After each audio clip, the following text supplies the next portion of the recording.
Historia de la filosofía, por Nicolás Abagnano, volumen 1, 3, prefacio a la primera edición italiana. Esta historia de la filosofía trata de mostrar la esencial humanidad de los filósofos. Todavía subsiste hoy el prejuicio de que la filosofía se afana en torno a problemas que no tienen la más mínima relación con la existencia humana y de que se mantiene encerrada en una esfera lejana e inaccesible a la que no llegan las aspiraciones ni las necesidades de los hombres. Y junto a este prejuicio está el otro de que la historia de la filosofía es un panorama desconcertante de opiniones que se amontonan y se contraponen, privadas de un hilo conductor que sirva de orientación para los problemas de la vida.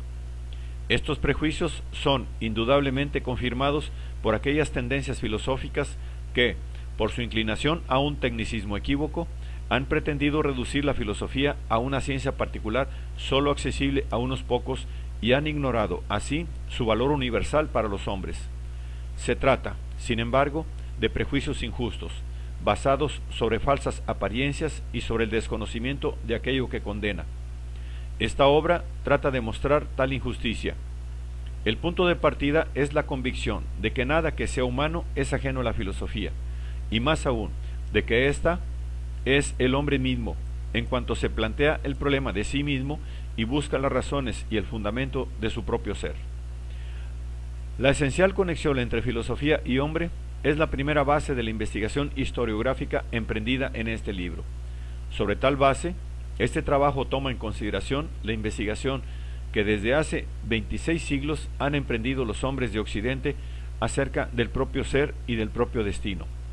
A través de luchas y conquistas, dispersiones y regresiones, esa investigación ha llegado a acumular un tesoro de experiencias vitales, que es oportuno redescubrir y resucitar de entre los ropajes doctrinales que muy frecuentemente lo ocultan en vez de manifestarlo.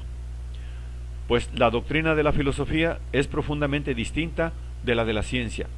Las teorías pasadas y abandonadas ya no tienen significado vital alguno para la ciencia. Las que son todavía válidas forman parte de su cuerpo vivo, y no es preciso recurrir a la historia para conocerlas y asimilarlas. Por el contrario, en filosofía, la consideración histórica es fundamental. Una filosofía del pasado, si ha sido verdadera filosofía, no es un error abandonado y muerto, sino una fuente permanente de enseñanza y de vida. En ella se ha encarnado y expresado la persona del filósofo, no sólo en lo que le era más propio, en la singularidad de la experiencia de su pensamiento y de su vida, sino en sus relaciones con los otros y con el mundo en que vivió. Y debemos recurrir a la persona para redescubrir el sentido vital de toda doctrina. En cada una debemos determinar el centro hacia el que gravitan las inquietudes fundamentales del filósofo, que es a la vez el centro de su personalidad de hombre y de pensador. Hemos de resucitar ante nosotros mismos a cada filósofo en su realidad de persona histórica, para percibir claramente, a través de la oscuridad de olvidos seculares o de formaciones tradicionales, su palabra auténtica, que aún puede servirnos de orientación y de guía.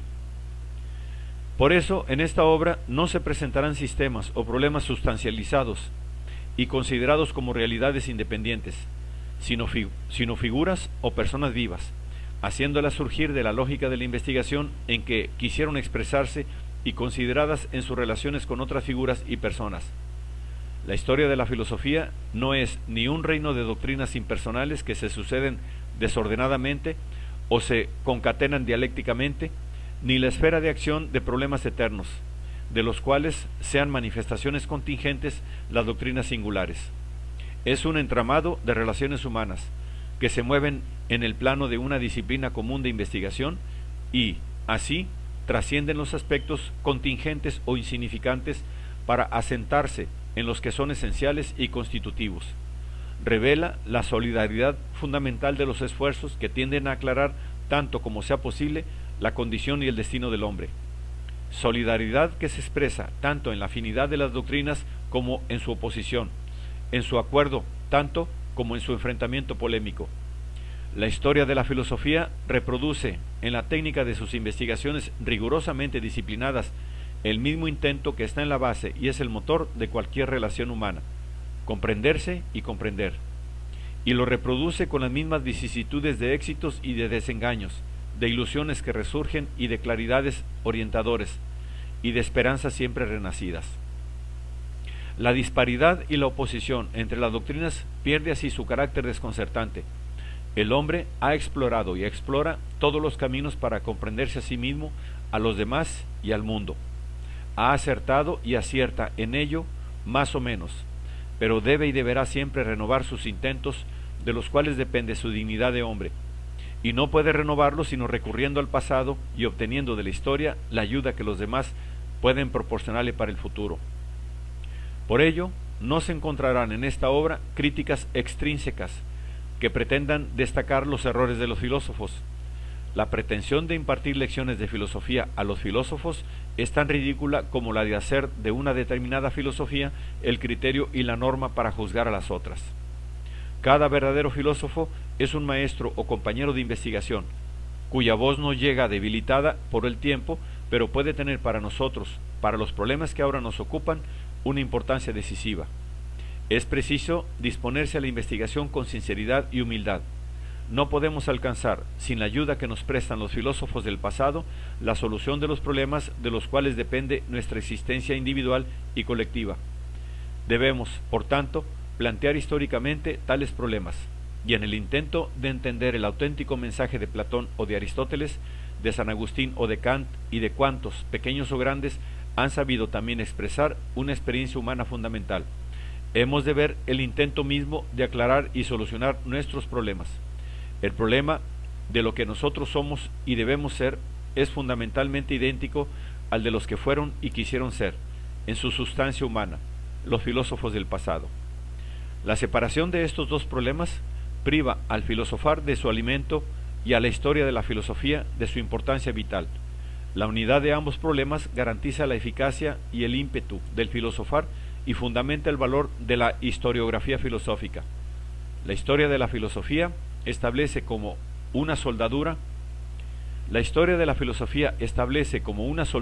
entre el pasado y el porvenir de la filosofía, soldadura que es la esencial historicidad de la filosofía. Más precisamente por eso, la preocupación por la objetividad, la cautela crítica, la investigación paciente de los textos, la fidelidad a las intenciones expresas de los filósofos no son, en la historiografía filosófica, meros síntomas de renuncia a la inquietud teorética, sino las más seguras pruebas de seriedad en la empresa teorética. Pues quien espera de la investigación histórica una ayuda efectiva, quien ve en los filósofos del pasado maestros y compañeros de investigación, no tiene interés en alterar su fisonomía, enmascarar su doctrina, ocultar sus rasgos fundamentales. Por el contrario, siente el máximo interés por reconocer su verdadera faz, de la misma manera que quien emprende un viaje difícil tiene interés por conocer la verdadera naturaleza del que le sirve de guía. Cualquier ilusión o engaño en este asunto es fatal. La seriedad de la investigación condiciona y demuestra el empeño teorético. Es evidente, desde este punto de vista, que no puede esperarse que encontremos en la historia de la filosofía un progreso continuo, la formación gradual de un cuerpo único y universal de verdad. Un progreso como el que se verifica en las ciencias particulares, que una vez asentadas en sus bases se acrecientan gradualmente por la adición de contribuciones aisladas. No puede hallarse en la filosofía, pues en ella no hay verdades objetivas e impersonales que puedan sumarse e integrarse en un cuerpo único, sino personas que dialogan de su destino.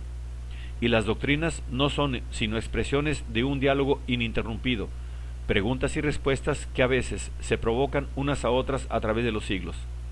La más alta personalidad filosófica de todos los tiempos, el ateniense Platón, ha expresado en la misma forma literaria, en sus obras, el diálogo, la verdadera naturaleza de filosofar. Por otra parte, en la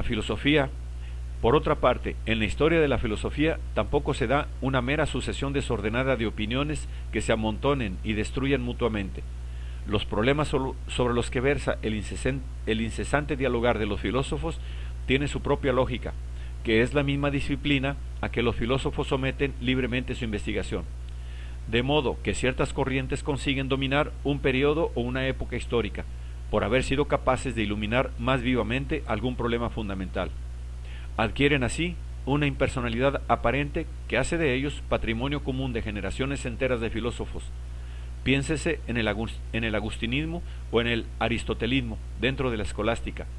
Luego decaen y se ocultan, pero la verdadera personalidad del filósofo no lo hace nunca, sino que todos pueden y deben recurrir a ella para recibir su luz.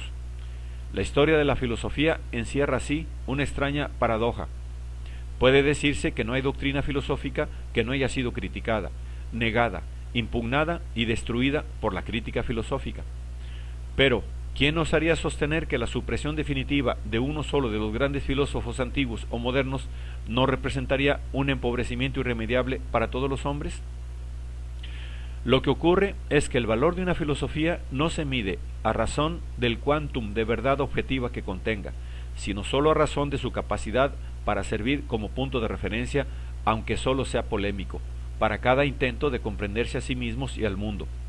Cuando Kant reconoce a Hume el mérito de haberlo despertado del sueño dogmático y de haberlo encaminado al criticismo, formula de la manera más directa y evidente la relación de libre interdependencia que abarca conjuntamente a todos los filósofos de la historia.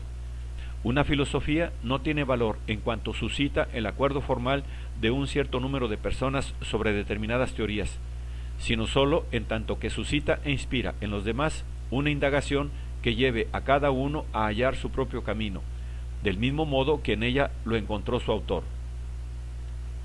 El mayor ejemplo de ello es todavía el de Platón y Sócrates. Durante toda su vida, trató Platón de realizar el ideal de la figura y de la enseñanza de Sócrates, saliéndose, cuando era necesario, más allá de la envoltura doctrinal en que estaban encerradas. Y así, la más elevada y bella filosofía nació de un repetido acto de fidelidad histórica.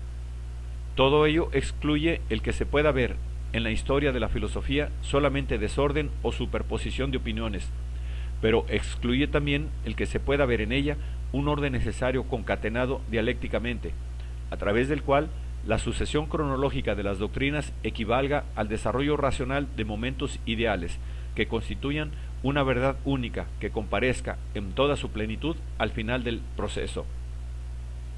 La concepción hegeliana hace de la filosofía el proceso infalible de formación de una filosofía determinada.